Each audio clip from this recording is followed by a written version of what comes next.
দুঃখ সব কিছু ভাগ করে নিয়েছেন এবং সেই মুহূর্তগুলোতে নেতৃত্ব দিয়েছেন যখন প্রয়োজন ছিল। আমাদের আজকের নেতৃবৃন্দ, সাবেক ছাত্র নেতৃবৃন্দ, আমি নাম বললাম না, নাম বললে অনেক সময় লেগে যাবে, কিন্তু তারা যেটা বলেন সবাই যে আসলে অত্যন্ত সত্য কথা যে তারা বাংলাদেশের গণতান্ত্রিক আন্দোলনের একটা অত্যন্ত একটা শক্তিশালী শক্তি অবশ্যই। আর আজকের ছাত্রদলের নেতৃবৃন্দ এবং আজকে এই সংগ্রামে দীর্ঘ 15 বছর ধরে যারা সংগ্রাম করেছেন, জীবন দিয়েছেন, প্রাণ দিয়েছেন, আমার সেই প্রিয় ছাত্র ভাই বোনেরা, আসসালামু আলাইকুম। আজকে আমাদের মাঝে এখানে আরও উপস্থিত আছেন, একজনের নাম বলা হয়েছে, আমি আবার রিপিট করতে চাই, যে ছাত্রদলের সদস্য নয়, বিএনপির সদস্য নয়, কিন্তু গুম ও খুনের বিরুদ্ধে যিনি অবিচল থেকে গোটা পৃথিবীতে ঘুরে বেরিয়েছেন এবং বাংলাদেশে গুম ও খুনের বিরুদ্ধে কথা বলেছেন, আমাদের সঞ্জিদা তুলি, আমি তাকে অভিবাদন জানাই, শ্রদ্ধা জানাই। আমি আজকে শ্রদ্ধা জানাতে চাই আমাদের এই ছাত্র দলের যিনি চিন্তা করেছিলেন, যিনি ছাত্রদলকে রূপ দিয়েছিলেন, সেই আমাদের স্বাধীনতার ঘোষক শহীদ প্রেসিডেন্ট জিয়া রহমান, আমাদের বহুদলীয় গণতন্ত্রের পুনঃপ্রবর্তক এবং আজকের এই আধুনিক বাংলাদেশের রূপকার শহীদ প্রেসিডেন্ট জিয়া রহমানের প্রতি শ্রদ্ধা জানাতে চাই। আমাদের সেই নেত্রী, যে নেত্রী দীর্ঘকাল ধরে গণতন্ত্রের জন্য সংগ্রাম করেছেন, লড়াই করেছেন, আমাদের আপসীন নেত্রী, দেশনেত্রী বেগম খালেদা জিয়াকে শ্রদ্ধা জানাতে চাই। ছাত্রদলের সেই সব নেতাদের, কর্মীদের যারা অকুতোভয় সংগ্রাম করে সেই 15 বছর ধরে গণতন্ত্রের পক্ষে সংগ্রাম করে তারা প্রাণ দিয়েছেন, আহত হয়েছেন, পঙ্গু হয়েছেন, কারাবরণ করেছেন। আজকে আমি এখানে অনেককে দেখতে পাচ্ছি যাদের সঙ্গে আমি অনেকবার কারাগারে ছিলাম, কারো পা ভেঙেছে, কেউ চলতে পারছিল না, তারা আজকে যাই হোক আমরা অশেষ আমাদের তারা বেরিয়ে এসছে, ছাত্রদের নেতৃত্ব নিয়েছে। আজকে আমি শ্রদ্ধা জানাতে চাই বাংলাদেশের সকল গণতান্ত্রিক মানুষকে, যারা একটা আন্দোলনের মধ্য দিয়ে, একটা অভ্যুত্থানের মধ্য দিয়ে ফ্যাসিবাদী হাসিনাকে দেশ থেকে পালাতে বাধ্য করেছেন। আমি বক্তব্য দীর্ঘ করব না, আমাদের প্রধান অতিথি, আমাদের ভারপ্রাপ্ত চেয়ারম্যান জনাব তারেক রহমান সাহেব বক্তব্য রাখবেন, তার বক্তব্যের জন্যই আমরা অপেক্ষা করছি। আজকে আমি যে কথাটা আপনাদের সামনে সামান্য তুলে ধরতে চাই, যে আমরা একটা ফ্যাসিবাদের বিরুদ্ধে আন্দোলন করে তাকে তাড়িয়ে এখন আমরা একটা অন্তর্বর্তীকালীন সরকার আমরাই তৈরি করেছি। আমরা আশা করছি যে এই অন্তর্বর্তীকালীন সরকার তারা ন্যূনতম যে সমস্ত সংস্কারগুলো প্রয়োজন, অর্থাৎ আমাদের নির্বাচন সংক্রান্ত যে সংস্কার, একটা লেভেল প্লেইং ফিল্ড তৈরি করা, আমাদের প্রশাসন যন্ত্র তাকে ঠিক করা, সংস্কার করা, বিচার ব্যবস্থাকে সংস্কারের মধ্যে নিয়ে আসা এবং ন্যূনতম অর্থনৈতিক সংস্কারগুলো করা এবং তার মধ্য দিয়ে একটা নির্বাচন অনুষ্ঠান করা যেটা সকলের কাছে গ্রহণযোগ্য হবে।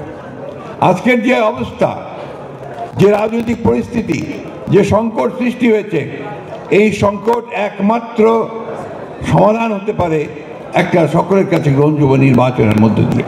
এটি ইতিহাসে প্রমাণিত, আমরা সে কথাই বারবার বলে আসছি।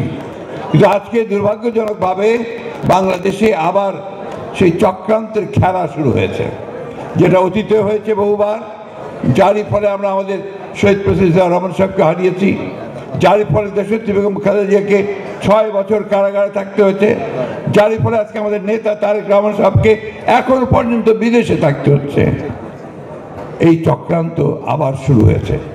কি করে বাংলাদেশের সত্যিকার যারা বাংলাদেশে বিশ্বাসী, যারা জোর গলায় বলতে পারে সবার আগে বাংলাদেশ, সেই দলকে, সেই নেতাকে আজকে তারা দূরে সরিয়ে রাখতে চাচ্ছে।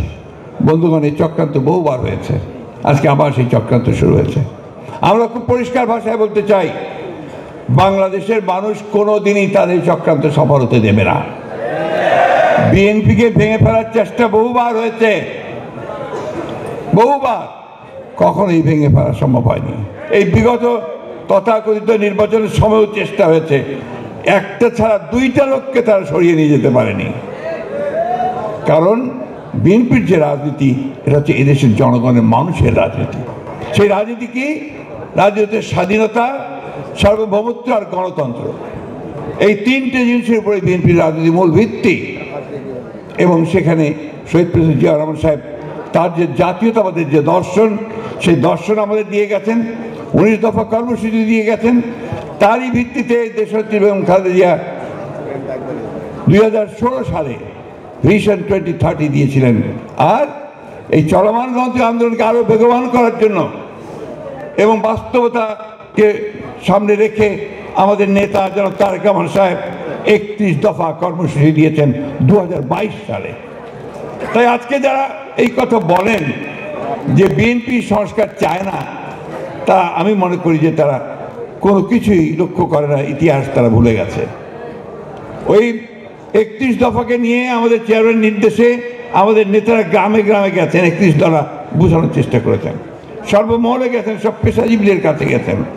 এখনো এই 31 দফা নিয়ে আমাদের মহল্লায় মহল্লায় পর্যন্ত নিয়ে আলোচনা হচ্ছে। তো আমরা এই সংস্কার চাই। আর বিএনপির জন্ম তো হয়েছে আমাদের শহীদ প্রেসিডেন্ট জিয়া রহমানের সংস্কারের মধ্য দিয়ে। বহুদলীয় গণতন্ত্র এনেছেন তিনি, একদলীয় গণতন্ত্র থেকে, একদলীয় শাসন থেকে, বাকশাল থেকে মুক্ত করে তিনি বহুদলীয় গণতন্ত্র নিয়ে এসেছেন। তিনি আমাদের মিডিয়াকে, আমাদের গণমাধ্যম, সেই গণমাধ্যমকে তিনি মুক্ত করেছেন। তিনি মানুষের স্বাধীনতাকে দিয়েছেন, মৌলিক অধিকারগুলোকে এগিয়ে দিয়েছেন এবং একটা বদ্ধ অর্থনীতিকে তিনি একটা মুক্ত বাজার অর্থনীতিতে এনে দিয়েছিলেন। তারপরে আপনারা জানেন যে দেশনেত্রী বেগম খালেদা জিয়ার সময় সেই প্রেসিডেন্সিয়াল ফর্ম অফ গভর্নমেন্ট থেকে পার্লামেন্টারি ফর্ম অফ গভর্নমেন্টে নিয়ে আসা হয়েছে এবং সবশেষে caretaker government system BNP introduce করেছে, করে নির্বাচন ব্যবস্থা যেন কখনোই আপনার কলঙ্কিত না হয় সেই ব্যবস্থাগুলো করার চেষ্টা করেছে। সুতরাং সংস্কার হচ্ছে আমাদের বিএনপির সবসময় আছে, আমরা বিশ্বাস করি এটা একটা চলমান প্রক্রিয়া। মানুষের প্রয়োজনের সঙ্গে সঙ্গে, সমাজের প্রয়োজনের সঙ্গে সঙ্গে সংস্কার আনতে হবে। কিন্তু তাই বলে সংস্কারের নাম করে আমরা এমন কিছু হতে দিতে পারি না যেটা আমার গণতন্ত্রকে বিঘ্নিত করবে। তাই বক্তব্য দীর্ঘ করতে চাই না, আহ্বান জানাতে চাই, আর বিলম্ব না করে অনুগ্রহ করে আমরা এই অন্তর্বর্তীকালীন সরকারের কাছে আহ্বান জানাতে চাই, অতি দ্রুত একটা নির্বাচনের ব্যবস্থা করে বাংলাদেশের মানুষকে এই সংকট থেকে মুক্ত করতে হবে, বাংলাদেশের মানুষকে সামনের দিকে এগিয়ে নিয়ে যেতে হবে। একটা কথা আমাদের মনে রাখতে হবে, ছাত্রদল হচ্ছে আমাদের ভ্যানগার্ড, আমাদের সামনের যে যোদ্ধা তারা, তাদেরকে এখন নলেজ বেস পলিটিক্স করতে হবে, জ্ঞানভিত্তিক রাজনীতি করতে হবে। এবং আজকে এখন সবচেয়ে বেশি যেটা প্রয়োজন, সেই প্রয়োজন হচ্ছে আমাদেরকে কিন্তু একটা সাইবার ওয়ার করতে হবে। আমাদেরকে এই সোশ্যাল মিডিয়াতে আমাদের অবস্থান সবচেয়ে বেশি করে রাখতে হবে। এটা যদি আমরা রাখতে না পারি তাহলে কিন্তু আমরা এই যুদ্ধে হেরে যাব।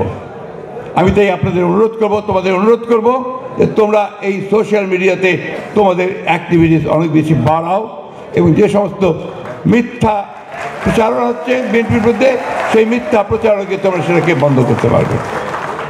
দেশে বিদেশে ষড়যন্ত্র চলছে, প্রিয় সহকর্মীরা, সহযোদ্ধারা, আজকে আমাদের দায়িত্ব হচ্ছে আমাদেরকে রুখে দাঁড়াতে হবে এবং আমাদের মেধা বুদ্ধি দিয়ে দাঁড়াতে হবে এবং সে মেধা বুদ্ধি দিয়ে আমরা তাদেরকে পরাজিত করতে পারবো বলে আমরা বিশ্বাস করি। আমি আপনাদের সকলকে ধন্যবাদ জানিয়ে বক্তব্য শেষ করছি এবং আমরা আশা করবো যে এখনই আমাদের নেতা ভারপ্রাপ্ত চেয়ারম্যান তারেক রহমান সাহেব বক্তব্য রাখবেন। ধন্যবাদ সকলকে। আসসালামু আলাইকুম।